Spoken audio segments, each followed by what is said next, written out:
How you guys doing? Good? Good, bro. You know, it doesn't even seem like Christmas. It doesn't. Or the holidays at all. Who brought the Grinches in now? I'm not feeling it at all, man. It doesn't feel like anything. I agree. It feels like another day, and I'm just like, why are people angry when they drive? Why do we have a trio? Hauser with the fucking depression bomb, right?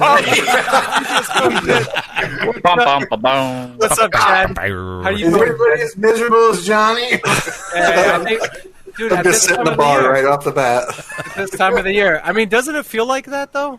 Does it feel like that for you, Chad? Where it's just kind of like, Yeah, but for different reasons, man. It's all about, I live here in Santa Monica, and, Skid Row has rolled from downtown right down to the beach, and it's unfortunately just a super difficult time for people, man. yeah, And, I see it every day, I see it every day right outside, the window, and it's hard, So I would agree that right now things do seem pretty murky out here.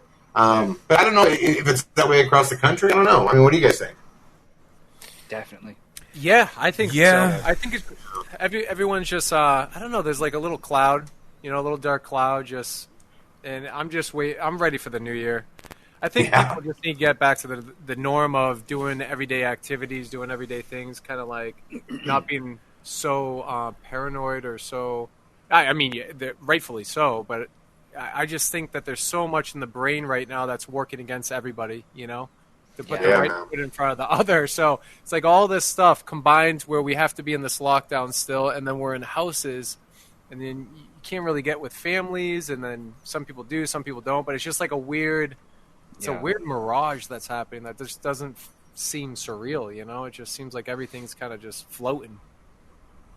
It sucks. It feels like people like I don't think anybody knows what to do, man. We've never been here, know, and I think there's a lot of that, a lot of just not knowing what to do, and it's rough, man. I mean, I lost my father in April. Unfortunately, he passed away. So this is my first holiday season, kind of like without him, and that alone would be difficult to deal with. Yeah. But having this stuff, going on, I just feel for other people who have lost parents and things like that, because the great thing about having a mother or a father, that home base, that no matter how hard things could get, you could always make that call home or spend time there, and that's been a difficult thing that I've had to deal with as far as not having pops around. And for those out there that are dealing with it, man, just know you're not alone with that. It's a tough thing, man. But and I mean this across the board, man, in every amount of darkness, there's always an ounce a bright light to look forward to, man. And, doing things like this, fellowship, 4 dudes, sitting around on a computer talking, this is how we got to get through this stuff, man. Yeah. I'm sorry for your loss, Chad. I'm sorry. Sorry to hear that. It's all good, man. It's all good. Thank you, guys. Yeah. Appreciate it.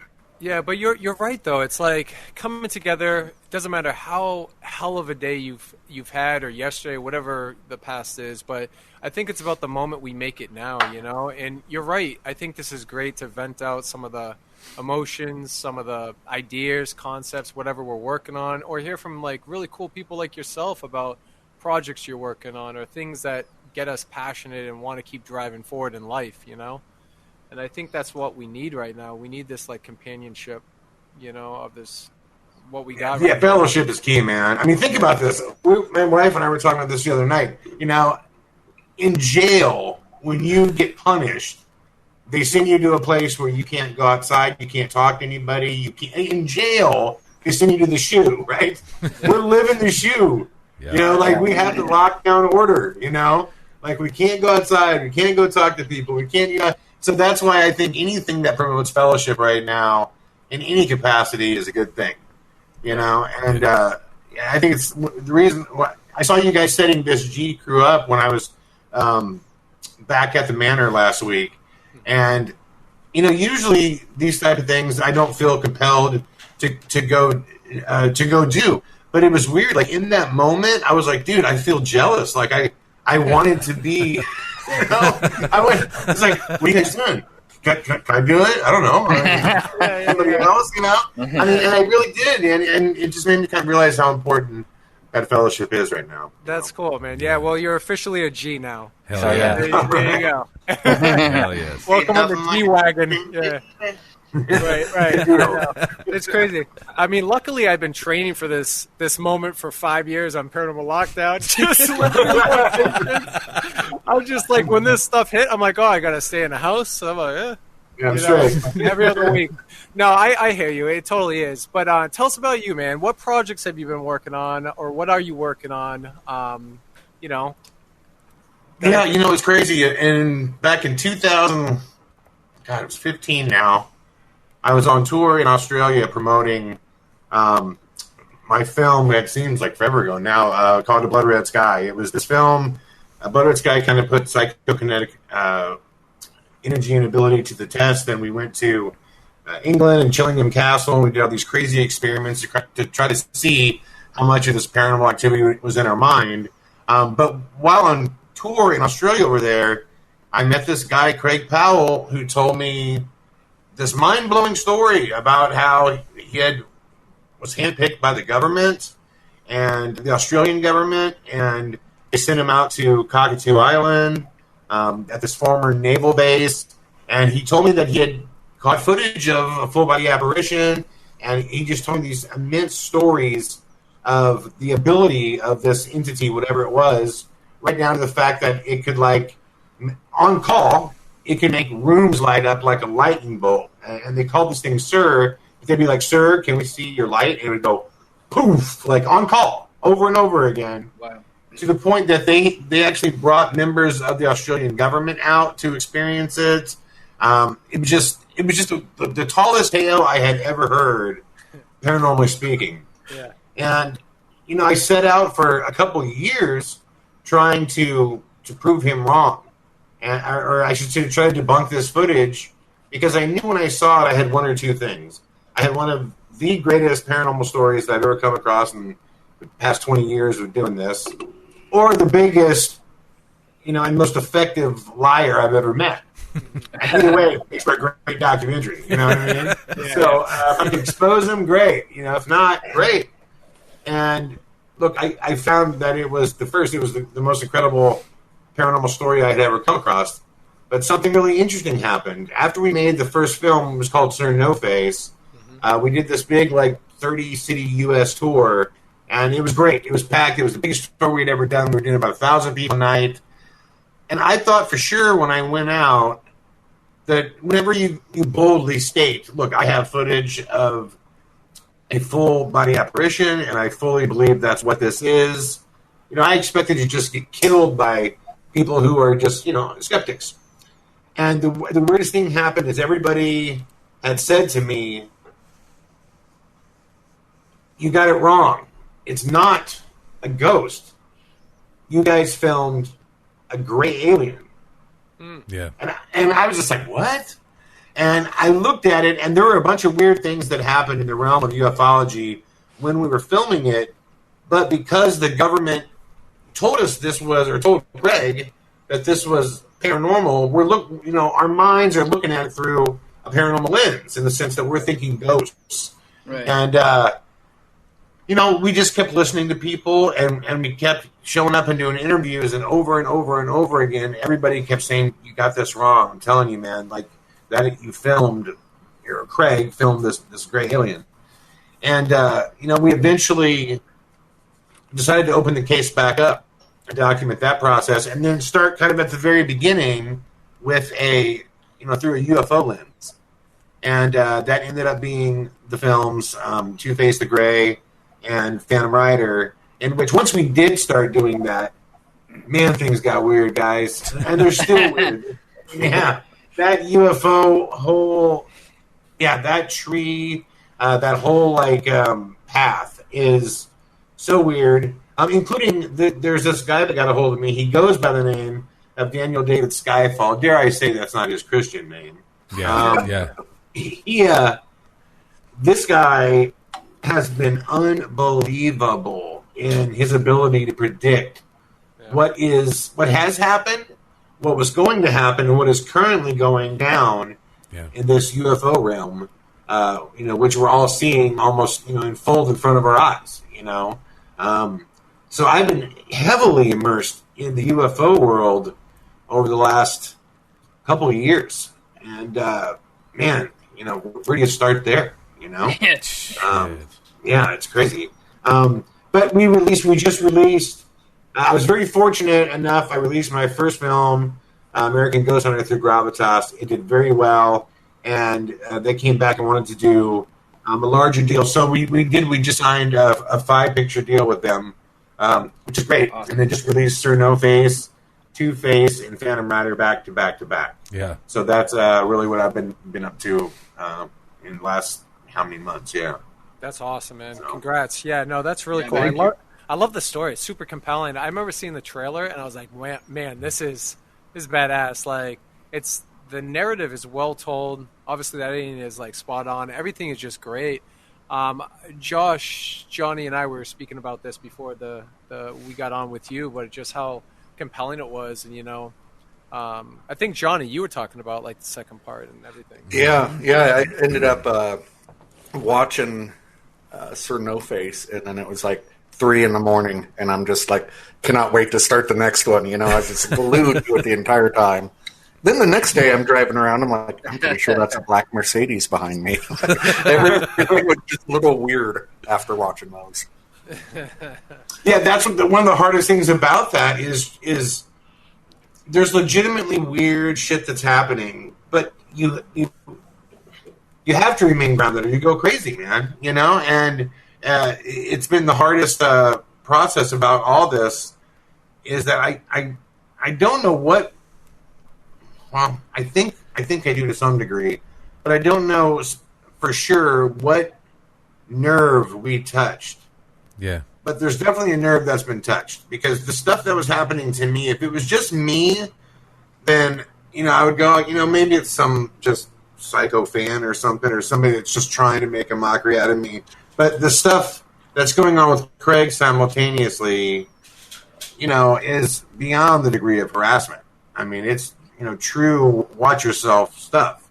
I mean, there's a reason why, if you go look at Craig's Facebook page, he's checking in, and him and the family spend most of their time camping in the woods and going on these trips just to get away, because he doesn't feel comfortable at home right now. Man. And that's real, guys. That's not, there's no funnel of cash that Craig's getting off these movies. Right. I mean, this is his real life, and he's really concerned, and with reason. It's a very bizarre story, and someone definitely did not like pieces of the story being out early, and it's crazy what we're still seeing going on with all this UFO stuff. I mean, in the midst of all the Trump and the back and forth presidency debacle, I mean, look, they just had another pilot comes out with another photo. Yeah. That he took. So, none of these things accidentally fall out, right?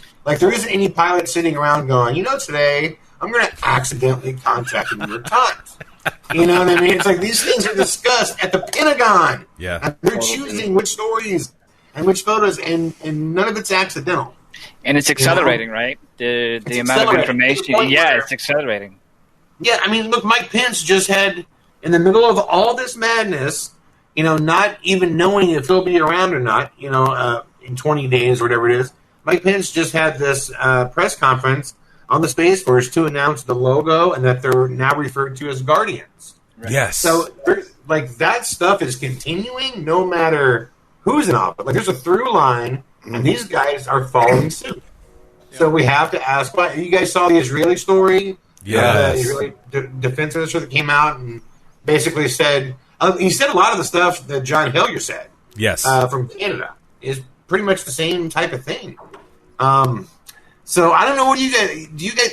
I think something massive is coming, and I think it's coming down the pipe real soon. I don't think we're looking at 10, 20 years. I think we're looking at the next couple of years. Yeah. I feel the same way. I think it's going to happen. I think we're getting ready to see something very significant. And we've talked. This is so. I mean, we talk about this all the time here. We love it on G Crew. Yeah. But can people handle it? What do you think, Chad? Do you think people can handle it?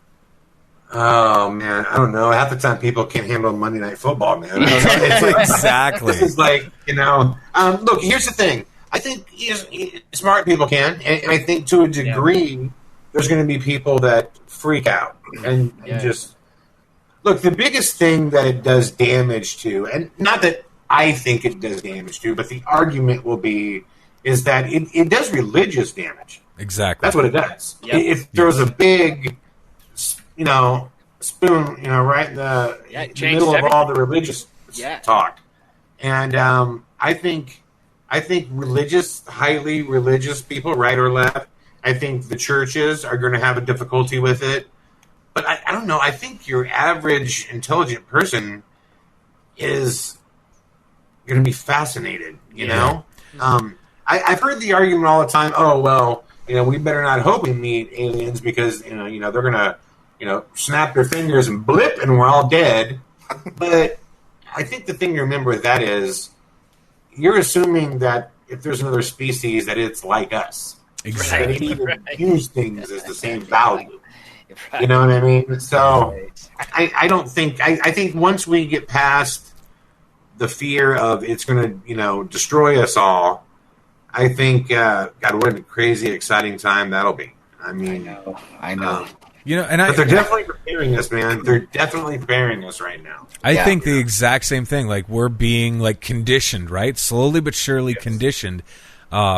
I mean, what was it? 2 or maybe 3 years ago now, the Vatican came out and publicly stated, their astrology department came out and stated, "Don't be shocked if we are eventually visited by something." I'm like, okay, number one, the best PR move you could possibly fucking make, right? Because everybody thinks oh yeah, if we know definitively that aliens exist, what does that do to organized religion? Does it crumble and fall or whatever? But it's interesting, man. See, I always thought that we were for sure ready at this point until COVID hit. No shit. And the toilet paper and The You're so right about that, Johnny. You're so right. It's I don't think I thought we were far ahead of what we are, but obviously we're not. Or maybe that's just what we're being shown by a certain select. Maybe that's not it is everywhere because I can't find toilet paper. So can't find the shit tickets anywhere. Yeah. I mean, look how down. I kept thinking, man, did this? Is this the concern? Everyone's worried about having a shitty butt. That was the I know, right? I know. Man, I don't know. So. I guess because you can control that. You can actually control wiping your ass. So I think that's something people are I can control this. Yeah. Humans are weird like that. You're right. Yeah, it's definitely a flaw. It's if you believe you can control one tiny little aspect of the scenario, you think you're in control of the big picture. Totally. And you're not. Yeah, Yeah. But I mean, it really doesn't matter if we're ready or not. If it's going to happen, it's going to happen. Yeah. We're just going to have to get used to it and be ready. And that's kind of the best way. I'm a big fan of, you want to learn how to swim, check someone's ass in the pool. You know what I mean? Yeah. They'll figure it out. Right. I think that's how it's. I think for a while that's kind of how it's going to be, where we're going to have to, is it scary? What are they going to do? What won't they do? Look, I'm sure it will be, but I just think that, gosh, man, that is truly exciting to think that there's another species that has traveled here, is watching us. I mean, just been here. Yeah. And I also think that it's not just in the military stuff. Look, everything. Look, all the richest guys in the world right now, they all want to do one thing. They want to build a rocket and fly to Mars. Yeah. They all want off this planet. They all want to get to where they're going. They all want space exploration. They all want to make us a multi-planetary. I mean, it's just this is what all the richest people do, And there was a time where all the richest people didn't do that. That's not what was going on. So why is that going on right now? True. The one thing we've learned throughout the last 5 years, if not 10, is that, the people that have the top information, they don't share it. And that's why bits and pieces get leaked. I said this on my podcast. I said, the one thing the last couple of years has taught me, too, is I'm waiting for a conspiracy theory that I know of to not be true. Yeah. Because, like, the first time I saw the JFK footage, the Bruder film, I was like, oh yeah, he got shot, that multiple gunfire, right? Multiple people shot him. That's what it looks like. Mm-hmm. Yeah. And you hear, no, you're crazy, you're stupid, that's retarded, that's ridiculous. And then, like, all the notes come out and the CIA secret files, and it turns out, yeah, that's what happened. Multiple guys shot him. I'm like, okay, I thought so. So it wasn't just Oswald. And then, I remember a long time ago hearing about Epstein, and this Lolita Express and this island, and Bill Clinton, okay, sure, that there's all these guys are flying to this island to screw all these young girls, and Bill Clinton's on there, and turns out that's exactly what was happening. And then 9/11, now it's like, oh, come on, it was an inside job, and then turns out that's exactly what it was. Yeah. It's like, I need one of these conspiracy theories not to be true sometimes. So I feel like I have something to even fucking argue anymore. Yeah. Because I'm just like, it gets to the point now where I'm starting to treat people that don't believe in conspiracy theories the way we used to treat conspiracy theorists. So it's like, oh, you don't believe? Oh, you're an idiot. Sorry. Yeah, you don't believe. Like that's where it's getting, man. It's just like, is there a base on Mars already? Yeah, if I had to put money on it, fuck, I'd say yes. Probably is. I mean, it's hard. It's hard to argue this shit because you keep finding out that all these things are real. Yeah. I mean, the first time you say, "Oh yeah, all these rich people get together in the woods in California and they burn a child in effigy and they pray to Moloch," and then you find out again that shit really happens. Right, right. It really happens, man. So, what do you know about the world? What don't you know? You know what I mean? Something. Man. It's wild, man. It's wild. It's the world we live in. It's vast. Like, the thing is that I was really fascinated about, I watched this new Netflix, what was it, like, I don't know, episodic series where they're breaking down the world, and I think it was Aliens or something like that. Maybe it was called Aliens in Life or something. But they're saying that every star, I guess they're finding, somebody had this groundbreaking footage years ago where they discovered another planet that looks like our planet within another solar system outside of ours, obviously. And now they're saying that. Did you? And now they're saying that they found 4,000 planets that look like ours. Now what they're saying is, and that's each and every single star, each and every single other solar system, right? So now they're doubling it and saying that there has to be at least a trillion planets that are like ours. If you do the math, you start breaking it down just based on the way that the telescope and everything that they're because you can't see a planet like ours, trillions of light years away. You see the planet when it becomes a shadow in front of the sun, and that's how they're spotting them when they're crossing in front of the sun. You see that that shadow of the planet. So that's how they started picking them up. I think that's pretty epic. And if we're sitting here saying, okay, trillion other planets like ours, that there's no possible way to be life forms that's highly intelligent or more evolved than us or younger species or whatever it is, there has to be something, right? Well, I just saw, like, the last 2 months, they discovered 9 more planets, and the closest one, like, to us was only 400,000 light years away. Yeah. And also, oh, by the way, there's life on Venus. What? You know what I mean? Yeah. Like, the thing that in the upper atmospheres of Venus, that it's actually the temperature and the oxygen content and all that was like perfect for life for life to exist. And they actually now believe that there could be these aerial forms of life form that exist on Venus. And it was just so funny because you guys remember back in the news where anybody would bring up anything about life elsewhere or aliens, it would be do to make fun of them.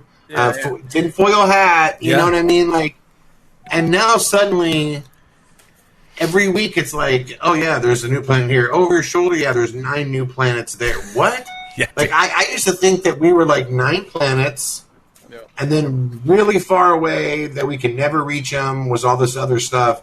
And then now, if you were growing up in today's world, think how different it would be if you were a child today versus when we were coming up in school. Oh yeah.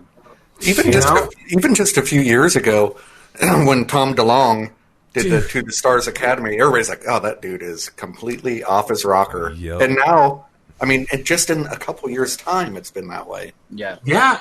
That is crazy. That's wild. So let me ask you guys, what do you think it is? Why now? Why now? What do you think is going on? So, like me personally, like I think, like with the introduction of like Space Force and all that shit, like they say like, oh, the primary objective is to like keep our satellites and shit like that safe, like our information safe. Right. I get that. There's something else, man. There's something else. There's something way bigger than that. That's just me. I think that we've been in contact for a while and just held in the dark, but now it's reaching ahead for some reason to where the government's like, okay, some shit's about to happen, so we need to like ease people into this because it's coming down quick. God. For whatever reason, I don't know, but maybe because we're just fucking things up so bad. Well, yeah. Yeah. Chad, what do you guys think? Yeah. I think it's because we as a human race are going to fucking kill each other if we don't get our shit together. Like, you know what I'm saying? Like, like people are losing their shit over a fucking piece of cloth, like over their mouth. Like, it's not good. Like, we're not as far along as we thought, and I think they've been here for millions of years. I think aliens are here to fucking help us from killing each other, I think. And I think it's accelerated now, and I think it's go time. I don't know. I'm with you, Chad. I think we're going to see something really, really, really soon. Really big. Yeah, I don't and know. big, yeah. I think there's something deeper happening that's out of our subconscious of like really knowing what it is. I think we see things as is, and we try to place stuff in a box because it makes us feel comfortable, you know, as human beings. And if there's no hierarchy of financials or income or stability with humans, and we're not in control of our own whatever it is destiny, then we lose control, right? So if we can't be in control, we lose control in a weird way. And I think the human race always has to evolve in order to grow, to become something greater as a higher intelligence, and that's been the dawn of mankind and people. And I just think that we're getting to a point where all of this is being more of aware, and I think we've been observed for so long, and maybe we're just like a test. We're just like a test subjects, you know. We were put here. Kind of like Interstellar, we're just this like placed humankind that is evolved, and they need something to evolve their race or whatever it is, species or higher intelligence, and we're evolving, man. I just think that what's going to happen is it's like anything, right? When you have any experiment, anything, you get rid of a lot of like the excess nonsense, and then whatever it is that's in power, like maybe some of the greatest minds or somebody that has something that others don't. Maybe these people evolve, these people go on. This is kind of like a place to build that hierarchy for whatever the next step is. It's just weird to me. The whole thing's weird. I think we just I'm with you on that, but I do think that there is, well, put it this way, if there is a physical reason, I thought, and I've given this a lot of thought, and I've kicked it back and forth with Skyfall quite a bit to get his thoughts. Look, the one thing we know, okay, historically speaking, the people that are in the know, removing myself, talking to other people that claim to be in the know, all seem to be on board with the fact that they've been here for a while, and they're watching. Sure. Okay, everybody seems to agree with that. The one thing that we know that's on record, and that's in multiple countries, is that these things have shut down nuclear silos. Oh, yeah. Yep. They appeared, by and large, at the dawn of the nuclear revolution, and that was seemingly an issue. Well, this makes sense to me, because if I'm another species, and I'm watching another species, if I'm helping them develop, if I'm just watching them, if I'm observing, my point of caring about them to the degree that it affects my world is, can they kill me? Right. All right. Now, I think we're at the point of our own technology where we are about to become travelers. Yeah. We are about to rip through the cosmos. Yep. And if we're ripping through the cosmos with nukes, we are a fucking threat to everyone. Yeah. Yep. And I think that is a big reason why this is all happening, is because we finally had a genius mind like Elon, or even Bezos to a degree, that punched through, and they are on the brink of doing with humanity what's never been done before that we know of in history, which is to traverse the universe. And I think that's very wise to assume that if there is a species that's beyond us, they're going to have a great interest in whether or not we can kill people beyond ourselves. Well, that's always been like my thought too. I really think there's something to do with that. Like because proliferation that's going on right now. Yeah. Because we shoot first and we ask questions later. Yeah, big time. Yeah, I mean, look, historically speaking, look at what we've done every time we've saw them. Look, I live here. This is the Battle of Los Angeles right here. This beach right in front of me. We saw something in the sky. What did we do? We shot first. Correct. And that's what we do always. Throughout history, there's been 5 times that we've attacked things that we didn't know what they were. We just shoot at them.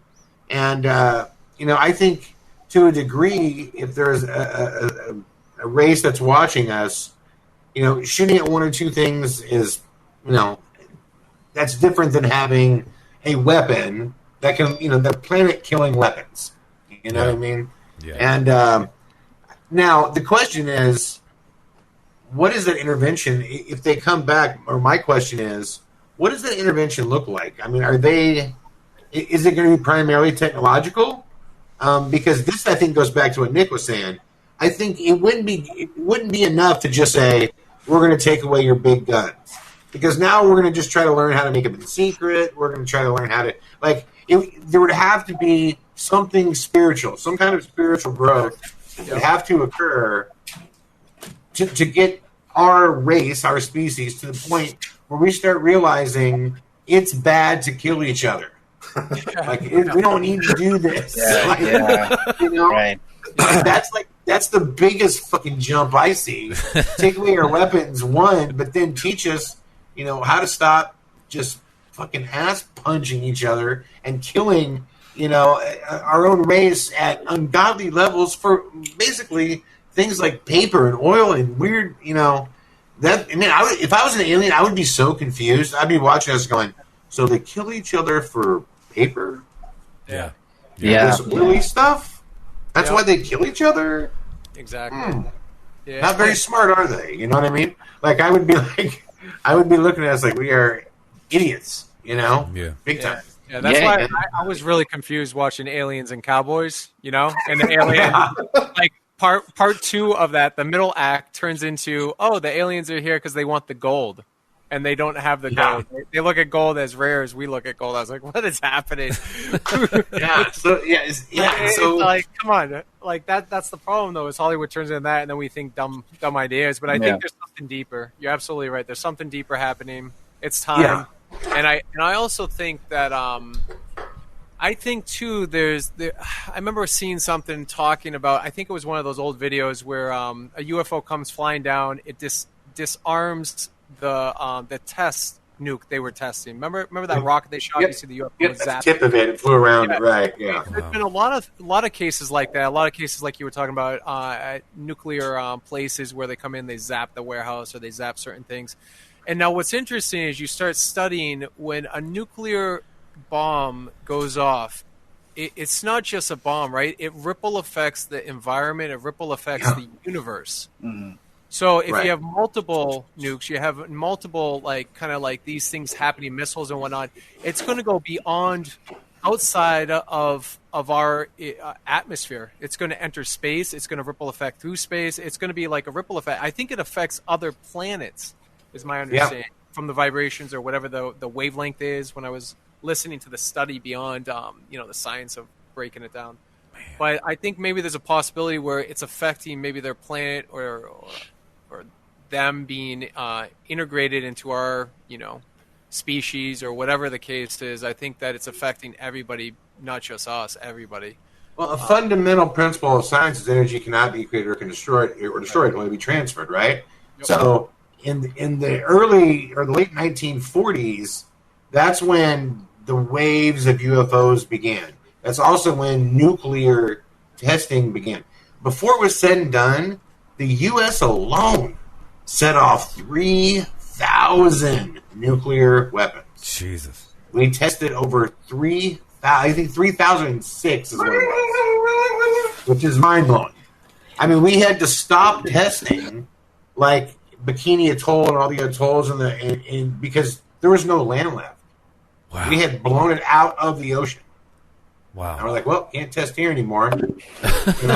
So, I mean, it's really, and so it's not surprising to me that at the same time that if energy cannot be created or destroyed and only transferred, then the energy of 3,000 nuclear weapons is ripping through space in the early 40s, which if there's any intelligent life form out there, I think at the very least they would swing by to say, what's going on here? Exactly. Yeah. You know? Yep. Definitely, man. I mean, you brought up a great point though. What happens if it's the study of transforming energy, like transferring energy, like from one body to the next, or the subconscious and electricity and everything that we produce, through our lives and the information that we collect and build into this conscious brain. The brain is the most powerful thing in the human body. So what happens if they're trying to evolve this brain for something greater? Maybe that's what it is. Maybe they want this transfer or learn how to be like this godlike figure, you know what I mean? They can just take these brains and move it to something. I don't know, man. I get into the whole Simpson. Yeah, listen, like I said, my whole second film, Blood Red Sky, was about psychokinetic ability. And when we go to haunted locations, are we creating what we're experiencing? It doesn't make it any less paranormal to me. If our minds are creating, images, personalities, things moving, things flying, like that is incredibly fascinating. And there's a number of cases throughout time where we've seen psychokinetic ability in play in the medical field, where people have massive tumors in their chest this big, stage 4 cancer, and 3 months later they're gone, and there's not. This happened in Phoenix. 3 months later, the tumor's gone. There's not an ounce of cancer in their body. Yeah. And all they did was pray and laid hands on themselves to heal themselves. Yep. Like, the only explanation for this is the power of the mind, the ability to actually do that, And that's been demonstrated a number of times throughout history where there's been faith healing and things that really genuinely happen. The same thing with supernatural strength, where people demonstrate. You've heard the stories of there's a wreck. Cars, Right. Yeah. Now, this has truly happened throughout time. Yeah. I read a long book when I was studying the Blood Red Sky that was all about these types of events. And they are real, and they do occur, and they don't understand them. And I think that, kind of back to your point is, we don't understand the mind. I wasn't surprised at all when, what is it, Dr. Stephen Greer said basically, I believe the way to contact, alien life forms and to bring them to us is through the subconscious mind. Yeah. That's how we would speak to them, and that's how we would communicate with them. And also, there's a lot of people that believe that's how travel as far as bending space and time occurs, because human beings, basically, we don't understand that consciousness is it's basically a I'm trying to think of the words to explain this. It's a dimension. Like consciousness is a dimension, and if we can control, our conscious thought and our subconscious thought simultaneously, then we can control what's real and what's not.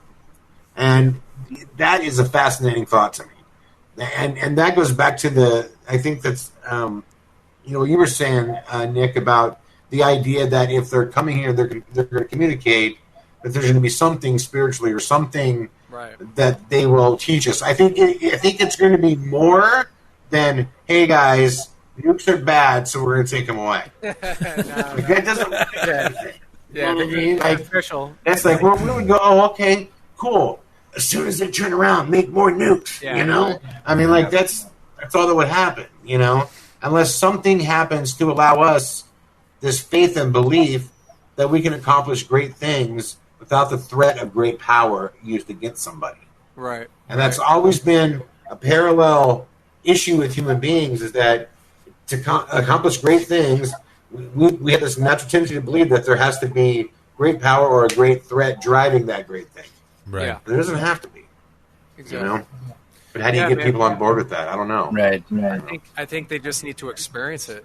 Until you can experience it, it just becomes another conspiracy talking point or whatever, or I don't believe, or I believe, or whatever it is. It's until someone actually experiences it. That's when it hits home. I think gets deep. Take him on the old Travis Walton Express. Exactly, bro. Yeah. Oh man, this conversation can just go on and on down the rabbit hole. I love it. Man. This is what it's about, though, is thinking outside the box, and we got to start looking at things a little bit differently if we're going to evolve. Totally, can't keep being around it. Well, look at Elon. Elon's a perfect example of that, right? Elon Musk just does not think the same.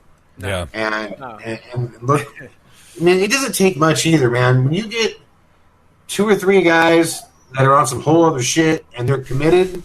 Yep. With a lot of money. A lot of money. Yeah. I mean, he put $100 million of his own money into that whole project, SpaceX or whatever. But he also, what was he saying? Oh, yeah, they were talking to him, and he's like, I didn't know anything about physics. I don't, I just knew what I wanted to accomplish. And I surround myself with great people. And, he worked his ass off. So I think it's like it goes for anything. It's exactly what it is. It goes for anything. Like, you worked years on your project, Chad, and we all kind of like dive into our own projects. But you're right, man. It's interesting how everything kind of just unfolds recently, more so than in the past. I just think there's something in a wave coming, and we're feeling it. We're seeing it. So I think the key to that is passion, man. Whether it's all of us have done our own things, right, to some degree. Yeah. It really doesn't. None of us. I'm going to guess that none of us woke up one day and said, "Man, I hope one day I can just hold a bunch of money." Like, that's not fucking inspiring. Right. You know what I mean? Right. But can I wake up one day and create something that alters, someone's life, starting with one person up to however many? We've all heard this statement so many times. If I could just change one life, then I know I did. That's true, man. There's real power to that. If you can change one person's life, then you now believe you can maybe change 2. Yeah. And if you can do 2, it could go great. And I've noticed that with a lot of these great thinkers, like Elon Musk, there's this great interview, you got to watch this. He's talking with this Australian television personality, and they're basically explaining to him how Australia doesn't have enough electricity, and how people are paying ridiculous amounts to pipe in enough electricity to like microwave a fucking a small dinner, right? And at the end of it, Elon is basically saying, well, we can fix this through battery technology. And it gets to the very end, and they're throwing up all the different problems there are. And he stops, and he looks at the camera, and he's like, this is really going on here? And she, explains to him, yeah, man, this is crazy. People are going without meals to have light. Right. Yeah. And his eyes fill up with tears, and the dude looks like he's fixing to bawl, and he just stops, and he's like, then we're going to do better. Damn. You can see in that moment, that's why Elon Musk shit is awesome. Yeah. Not because he wants to be rich, because he gives a shit. And I think that's the key to anything special throughout time. It all comes back to that same place of, do you really care? Exactly. Do you really care about what you're doing?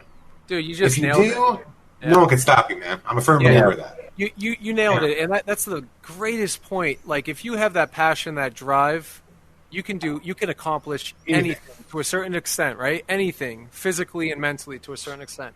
Totally agree. So it's like Elon just reached a height in his career. We had all this money, all this financial stability in some sense, right? And he said, you know what? I want to revolutionize. I want to go deeper. I want to go farther. Not just make another company, not just schmooze around the rest of my life. The guy's set, right? No, he wants to accomplish something that he's remembered, like Einstein accomplished or Tesla accomplished. That's kind of what the wavelength I've been on personally. I don't want to just do another paranormal show. I get asked all the time, casted and this and that. I'm like, I don't get fucking casted. I want to do passion projects, bro. I want to do shit that's going to move me, because my life is short. All of our lives are short. in these little human bodies. So it's like I want to accomplish big things, and I respect people like that. When we think deeper like this, and we like, let's accomplish something great that ripple affects this universe for not just like whatever it impacts it in, but like more of a positive too, you know? Like something that's going to grow or evolve the humanity, or like even the next generation or the kid, whatever it is. It just needs to be better and greater, and not just so sinister and empowering, and like we lose track of materialistic things, you know?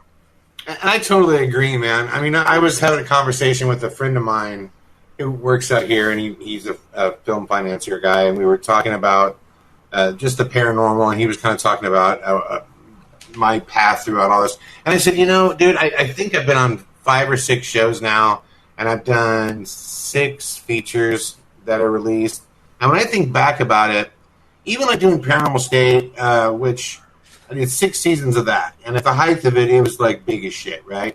And it was fun, and it was totally cool.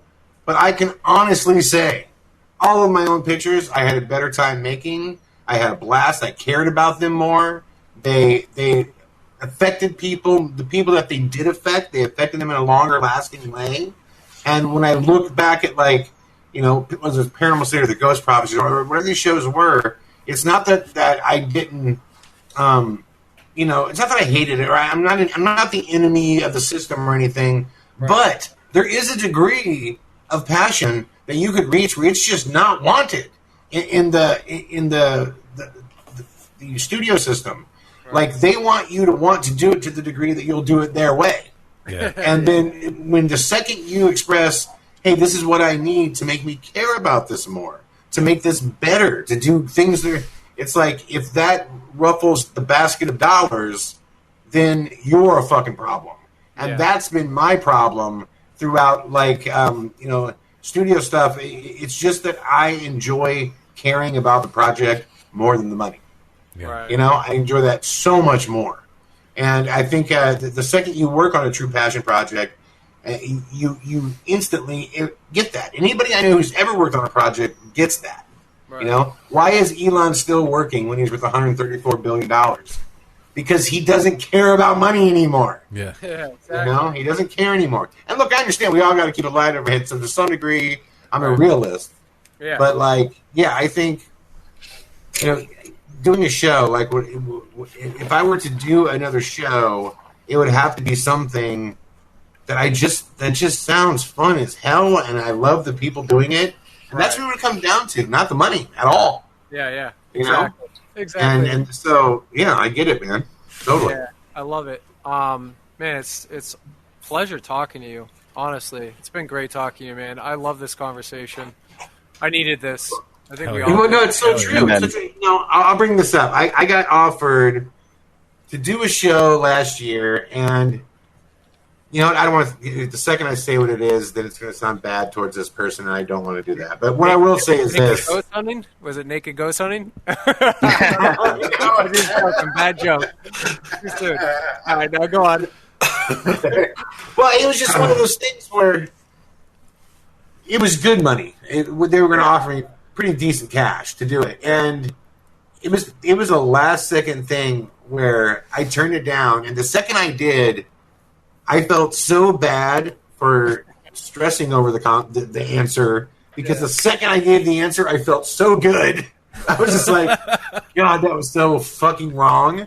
I'm so glad I just sidestepped this bomb of a project.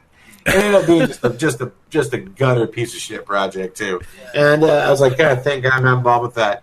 And it just goes back to the same place, man. If you're wondering if you're on the right project, you're on the wrong project. Yeah, exactly. Yeah.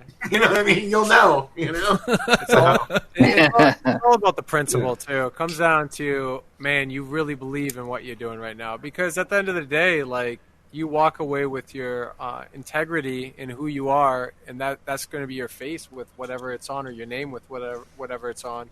So I'd rather be remembered, man. I think all of us would. I'd rather be remembered as something great, that resonates something in a passion project, rather than a clown running around. Oh, You yeah. remember for 5 minutes, you know, on something. Yeah, no, most definitely, man. Most definitely. I mean, when I do my tours and stuff, I mean, I still have people that come up to me about American Ghost Hunter, and that documentary was made 10 years ago. Yeah. And I'm just like, wow, man, there are people that are still just now catching this. You know what I mean? Good And it's that is worth anything that I've done with studios or things like that, you know? Yeah. So yeah, it's and what I love about where the industry is going right now, you know, I'll tell you who's on the dinosaur list. All studios. Yep. Like this shit is going so independent at a breakneck speed that they can't even deal with right now. Yep. Yeah. I mean, that's why we got. It's a totally different world. But like, look, like, do you guys realize the magnitude of like Logan Paul is fighting I Floyd know. Mayweather? What the hell? Okay, I saw that's that. how much strength this kid has by having his own platform. Yeah, Yeah. YouTube. Yeah, Yeah. that's incredible. You know, I mean, so studios like there was a time where I would get excited when they would call it. Now, you know, it's one of those things that's like, well, what do they want? You know what I mean? Right, and, right. and not in a bad way, but just like I'm just as excited about my own stuff. You know, Yeah. and where it's going, those who can control their own narrative and who can make their own projects and can promote them and can reach people, they hold all the cards, man. They hold Yeah. all the cards. You Yeah, know? who wants 5 other people telling us what to do after we've already done it, and we know what we're doing, but they just have to keep their job, so they just kind of put in their 2 cents. Nobody wants that. It gets old. Well, and the money and salaries that are offered to do these shows are so insulting. I know, I know. Crazy. They are. I mean, we're talking Jesus, yeah. I don't want to like. Yeah, I mean, even today, I mean, you know, like maybe like 15 years ago or something, standards and whatnot, cool. You know, I got my start into the cable world doing everything. I filmed my own thing. I was on it. I just everything, and it's just like when you're doing everything. But I was young too. You know what I mean? I was grindy. I was like a filmmaker. I was hungry, and over time, like it gets redundant to the point where okay, things get stacked, but it gets boring. Like 10 seasons later, you know, it's like how else can we make this better? How can we evolve this?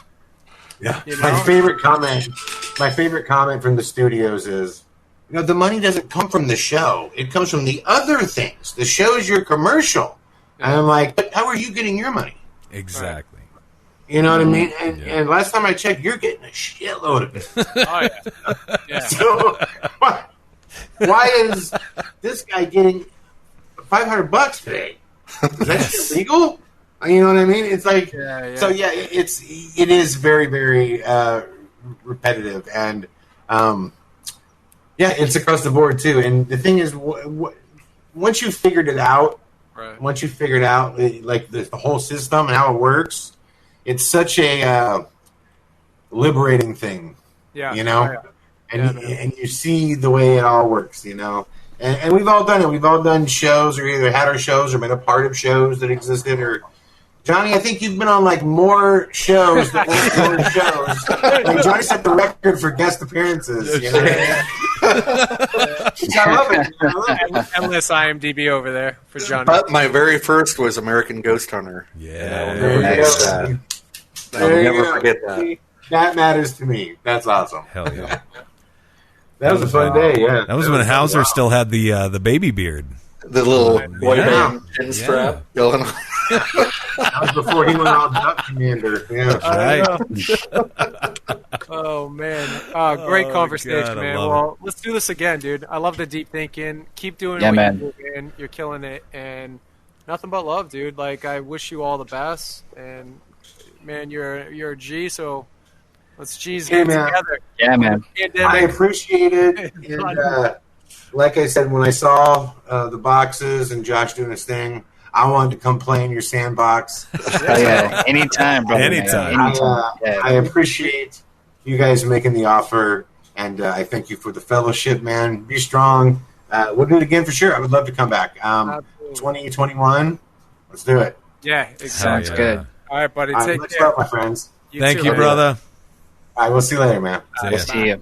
Okay, bye-bye. Oh man, I love it, man. I love when we can get into like a simple start of a conversation You know, it always feels like basic, like, hey man, how you doing, this and that. Like it always starts off like, what have you done? Yeah. Tell us about your past. But then it's like, all right, we got all that out of the way. Now, like, we get into deep conversations. I love that shit. I don't even think of some of the stuff we talk about sometimes. And just now go. I'm thinking about It just does it. Yeah. It just, the natural progression of a conversation like that. I love that shit. Especially with like-minded individuals, you know? It's great. Exactly. Yeah. Open-minded. Good. It's like, just be open-minded. Like, not so quick to be like, no, but X, Y, and Z doesn't line up with that, so how could that be possible? Fuck possibility. There's no more possibility in a world that's so vast. And what I love about, like, I've known Chad for fucking ever, and he does no podcast ever. Like, unless it's like a huge thing, you know what I mean? Yeah. And the fact that he wanted to come on G Crew is just like, that's a cool thing for us. Like, dude, we're killing it.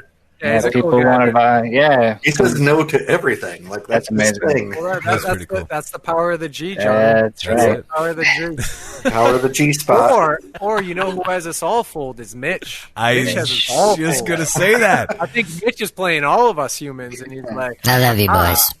Yeah, I love you too, Mitch. Okay, so what if such all this alien stuff is happening, and Mitch is the spokesperson? So he wanted to choose a badass podcast to do his, and that was G Crew. Yeah. Well, I wouldn't doubt it. well played, my Mitch. My Mitch. My Mitch. My Mitch. Yeah, my mitten Mitch. Oh, yes. Yeah. My mitten Mitch. All right, fellas. Well, let's keep this discussion going into outer space, and maybe we close our eyes tonight into the nighttime, and we let our conscious thoughts drift into our 13 dimensions that we create, or somewhat, and then we just evolve. And tomorrow I wake up and I feel good again. Jesus. Perfect. Hell yeah. All right. See y'all. All right, gentlemen.